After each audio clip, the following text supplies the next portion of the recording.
Good afternoon students.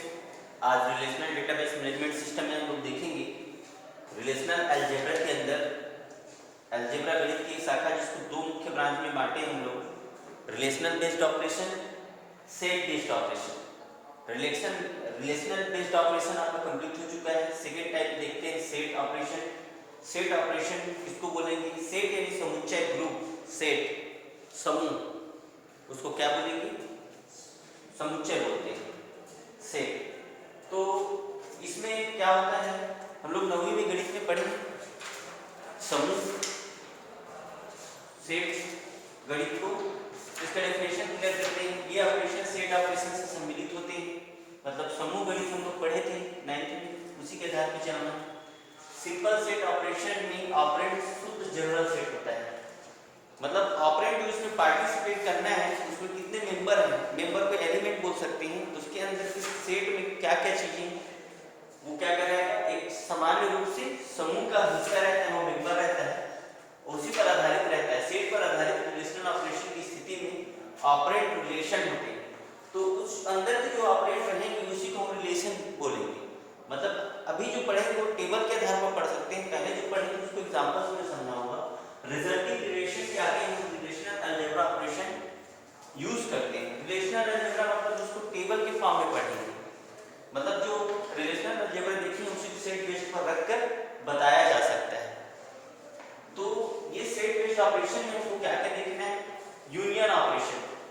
Union operation पढ़ते थे जिसका सिंबल कैसे होगा, यू के जैसे, यू जैसे होगा, मतलब दो सेट रहेगा या दो टेबल रहेगा, दो रिलेशन रहेगा, उसमें कितना टोटल है तो दोनों मिलके उसके पूरे ग्रुप क्या कहलाते हैं, यूनियन कहलाते हैं। इंटरसेक्शन ऑपरेशन मतलब दोनों दो रिलेशन में जो चीज कॉमन हो उसको क्या बोलेंगे हम लोग, इंटरसेक्शन ऑपरेशन। और डिफरेंस ऑपरेशन मतलब बड़े में से छोटे को घटाना, एक कोई सेट दिया रहेगा उसमें से छोटे को घटाएंगे तो क्या आएगा, डिफरेंस ऑपरेशन। एक एग्जांपल देखते हैं तीनों को। जैसे ए कोई सेट है 1 2 3 4 5, उसमें कितने मेंबर है, इसमें 5 एलिमेंट है इसमें 1 2 3 4 5। इसको कर्ली ब्रेसेस से शो करते हैं सेट। सेट हमने गणित में पढ़ा है 9वीं 10वीं में, ठीक है। और तो दूसरा सेट क्या है, बी कोई सेट है जिसमें क्या एलिमेंट है 1 3 और 5, इस तरह से। तो पहला ऑपरेशन है, यदि इस एग्जांपल में लगा देंगे फॉर एग्जांपल, तो वैसे टेबल के फॉर्म में देखेंगे तो पहला टेबल आर रिलेशन को टेबल है जिसमें कितने कॉलम है 5 और दूसरा कितना कॉलम है 3, ऐसा समझेंगे। दूसरे टेबल में कितने कॉलम है 3, उसके बीच में तीनों ऑपरेशन लगा सकते हैं, यूनियन, इंटरसेक्शन और डिफरेंस। तो यहाँ पर मैं सेट बेस्ड में बता दे रहा हूँ, ऐसा भी देंगे तो भी चलेगा, रिलेशनल बेस्ड टेबल के फॉर्म में एग्जांपल अभी देंगे 1 बाय 1 देखेंगे वो भी चलेगा। तो पिछली बार याद करते हैं कैसे पढ़े थे हम लोग, यूनियन ऑपरेशन लगा दिए तो ए यूनियन बी का आंसर क्या हो जाएगा, टोटल कितने कैंडिडेट हैं इसमें वो सारी चीजें आ जाएंगी। इसमें 1 2 3 5 और 6 एलिमेंट, तो ये 4 को सेट हो जाएगा, इसमें 5 सेट है, तो टोटल कितने एलिमेंट रहेंगे। कॉमन को डबल को नहीं लिखेंगे, 1 2 3 4 5 6 कितने हो जाएंगे, जो नए दूसरे ग्रुप से उसको जोड़ देंगे, तो टोटल ये दोनों सेट से कितना यूनियन बना, A union B is equal to कितने हो जाएंगे, 6 मेंबर हो जाएंगे। इसके अंदर कितने एलिमेंट हो जाएंगे, 6 एलिमेंट हो जाएंगे। इसी पर हम ऑपरेशन लगाते हैं ए इंटरसेक्शन बी।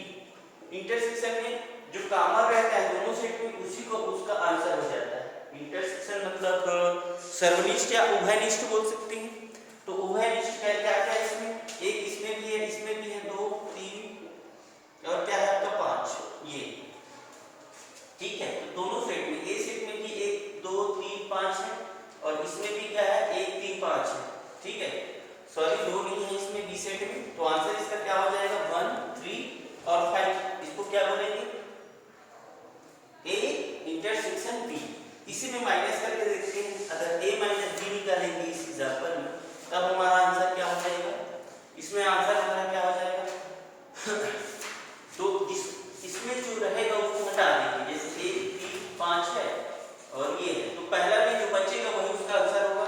इसका आंसर होगा 1 हट जाएगा, आंसर हो जाएगा आपका 4, बस 1 3 1 -1 0 3 -3 0 5 -5 0। ए सेट में पहले सेट में जो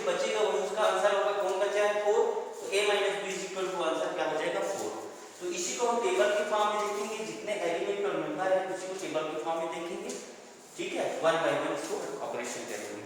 थैंक यू।